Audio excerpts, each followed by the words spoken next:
Hey Rebels, we're here at the centre of the Fringe, Adelaide's Fringe, on beautiful Ghana country for our Acting for Life Die-In action. So this intersection has just been blocked off and we've got rebels coming down to participate in the die-in.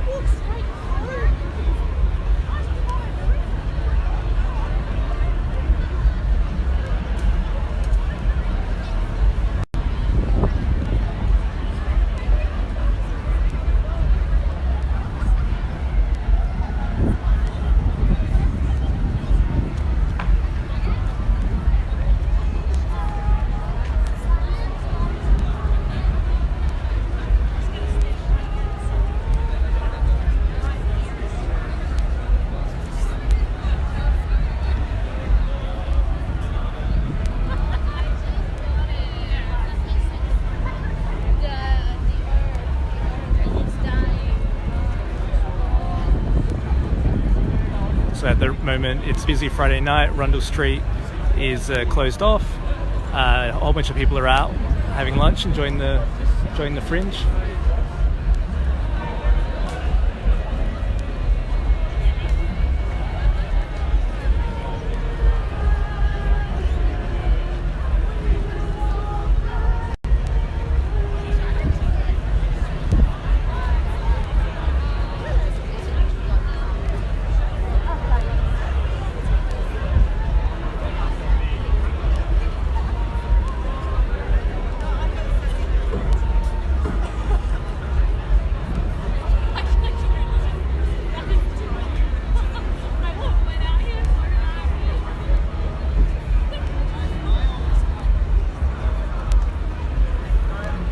We're performing this die-in today because we've just had an absolutely brutal summer where we've had bushfires kill over 1 billion animals.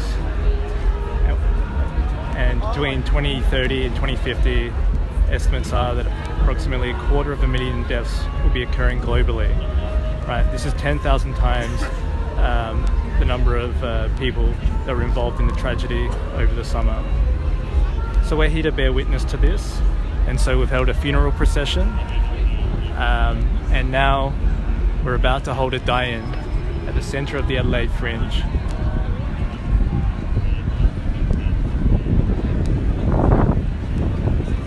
Got our Red Rebels here as well.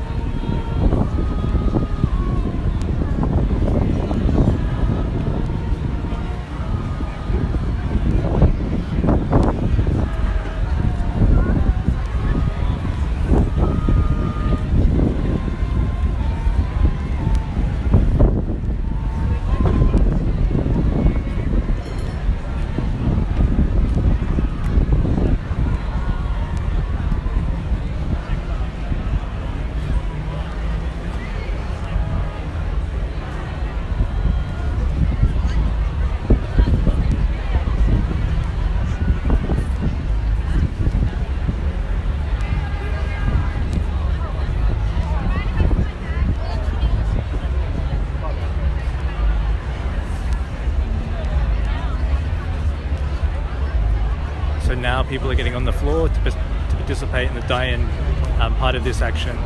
So die-in is just a non-violent form of protest where people lie on the floor as if dead, highlighting the sort of concerns that we have for our futures, and not just for future generations but for us right now. This crisis is here, it's not going away. You know, we need immediate action.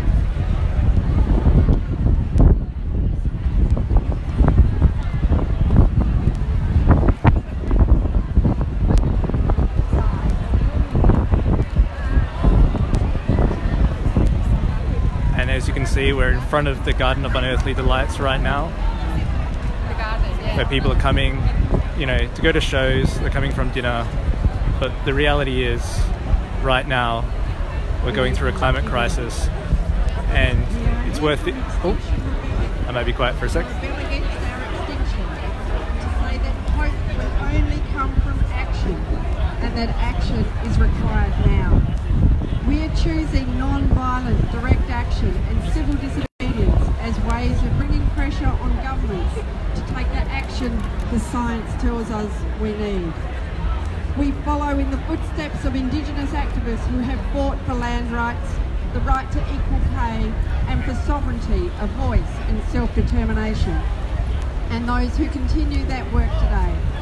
We follow in the footsteps of activists who saved the Franklin River, those who prevented the Jabiluka uranium mine, those who fought for women's suffrage in England and the right for women to drive in Saudi Arabia, the civil rights activists of the USA and people all over the world who have taken up civil disobedience when advocacy and lobbying have been unable to break through on the crucial issues of our time.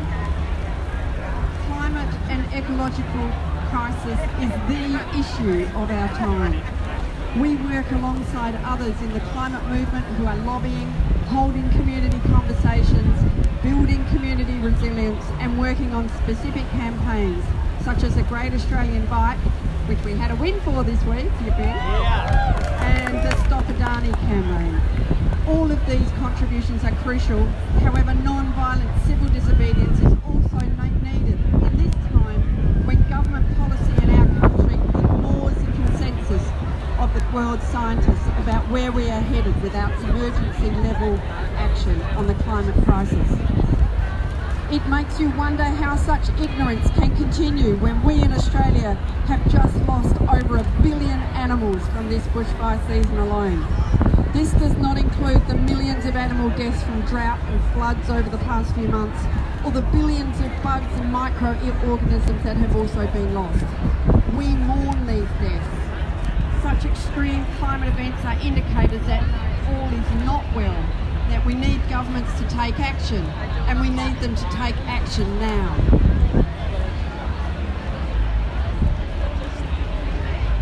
So we are here today at this die-in demanding our governments, both state and federal, act for life.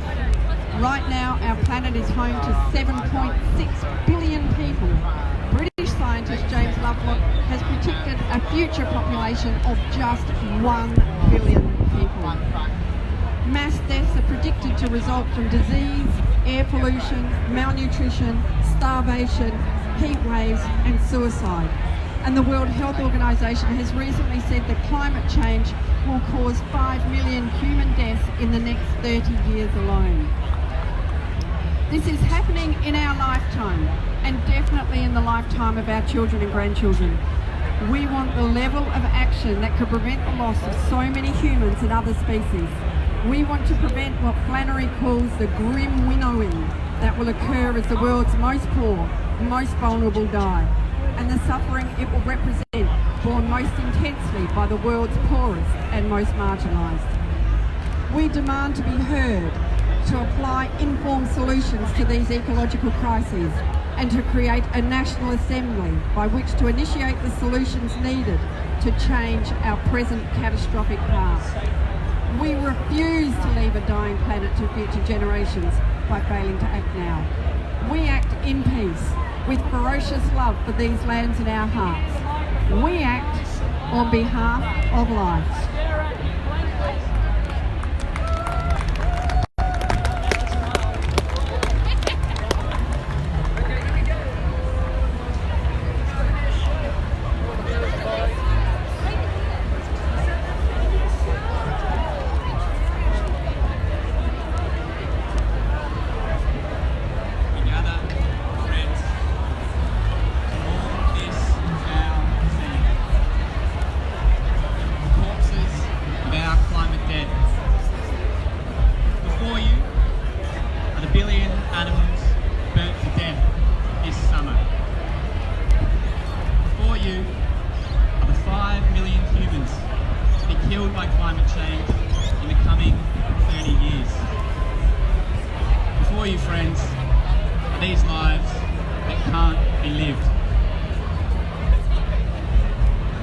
I used to find comfort in those lies we're told. We're doing our fair share. We're meeting and beating our Paris commitments. Hashtag we're not. Coal won't kill. I used to find comfort in those lies that we tell ourselves. It doesn't matter what I do. I can't make a difference. I'm doing enough. But after months and months of bushfires, these lies, they've lost their comfort. The lie that I'm doing enough brings me no comfort when our cities are choking on smoke. The lie that coal won't kill brings me no comfort when I look upon the dead. Lies about climate change no longer bring me comfort. They bring me no comfort because the truth is here, and it is a change we are making. There's silence that makes me uncomfortable. The dead don't talk. The dead do nothing but demonstrate the scale of the emergency that we are facing. We are in a climate emergency. For better or worse, our choices change the world. And the choice between better and worse has never been so clear. The choice is between life and death. Friends, from each of us, from each of our lives, there is an unbroken chain that goes all the way back to the origin of life. We are all together parts of this unbroken chain that is 3.5 billion years old. Our climate emergency threatens to break this chain. Our climate emergency threatens to break life forever. We can preserve life, but to do so, we must act now, and we must act for life. With this in mind, friends, let us then, you and I, take a moment to face the dead. And that question they ask of me, that question they ask of you. How will you act?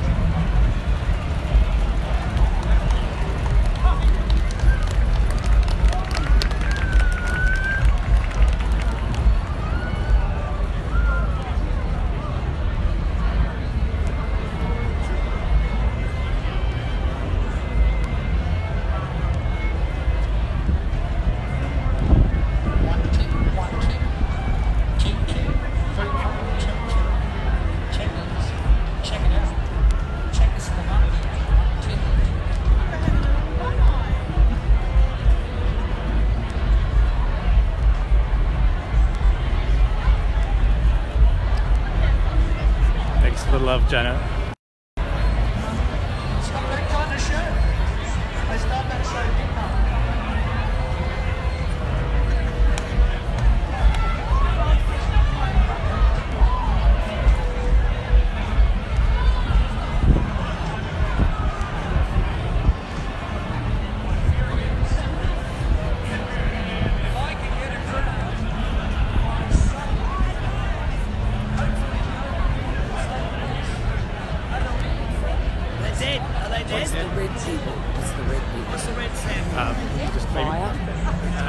They represent the blood that we all share. You know, not just here as like humans, but across all the species.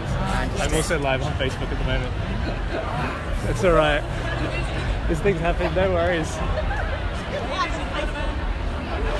Sorry everyone, we just had someone asking me what does the red represent?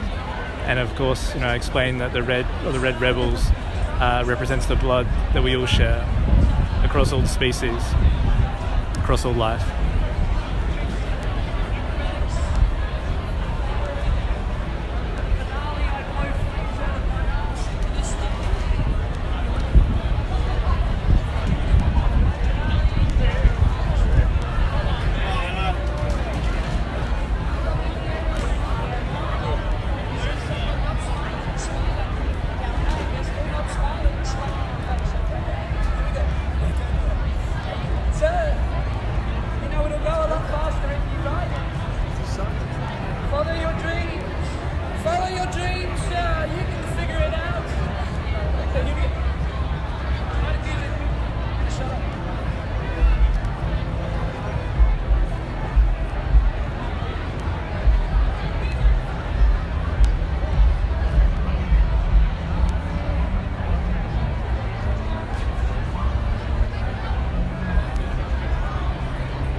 Wake up, everyone.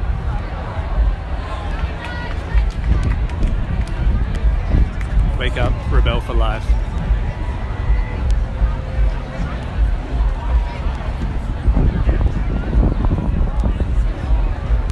So, for those that are watching, we're here in front of the Garden of Unearthly Delights and Gluttony. We've just had a funeral procession. Got a bunch of claps from the public. All cold. It's the problem with Livestream. You get people like that, you know. So, thank you, Robin. Really appreciate that, and Rachel as well. Loved you both. Today's action was organised by an affinity group, and if you're keen to come and take action like this and organise your own, don't just rock up, actually get involved in doing one yourself, then definitely recommend heading over to ozrebellion.earth and following all the details. We're going to leave things here for now. Thanks so much for tuning in, and hope you have a lovely Friday, lovely weekend, and enjoy the rest of the festival season. Thank you.